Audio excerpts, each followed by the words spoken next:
There's talk now of Stephen Stack coming in. People might remember him, a former player.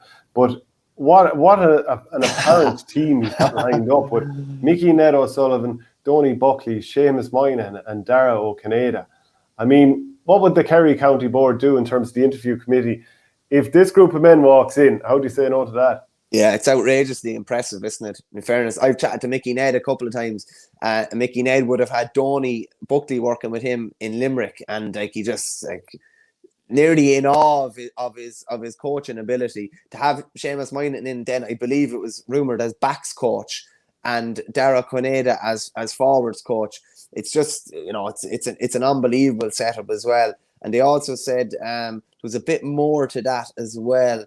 I think that it said that it was Joe O'Connor, who's obviously the Kerry-based S&C coach, who was with Limerick in 2018, and I believe he was with Clare in 2013 as well. He would also be part of that ticket, as would former Kerry star Aidan O'Mahony. I think it's that ticket that they're part of.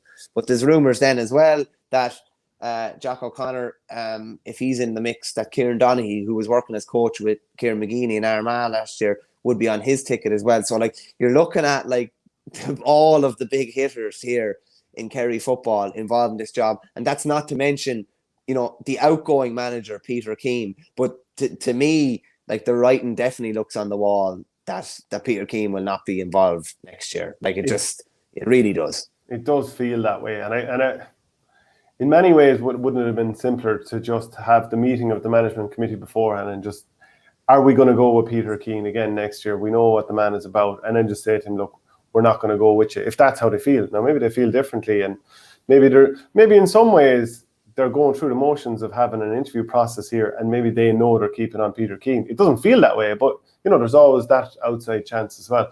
There's been that many twists, Shane. There's been that many twists with managers this year between Jack O'Connor, almost issuing a come get me plea for the Kerry job, and then stepping away from Kildare, from Liam Cattle being the next Tipperary manager to Liam Cattle staying on with Waterford, but Shane O'Neill leaving, and God only knows whoever taken over in Galway. I wouldn't be surprised if anything happened in Kerry. Maybe Peter Keane will be still in charge next year. You wouldn't know.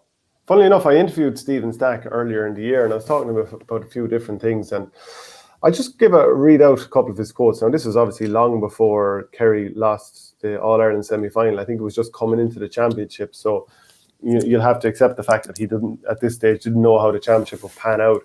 But he goes, winning championships and winning All-Irelands is incredibly hard work, and you have to be prepared to work really hard to win an All-Ireland. So it's a value set that you would think would be in all Kerry fellas, to work hard when you don't have the ball and when you do have it.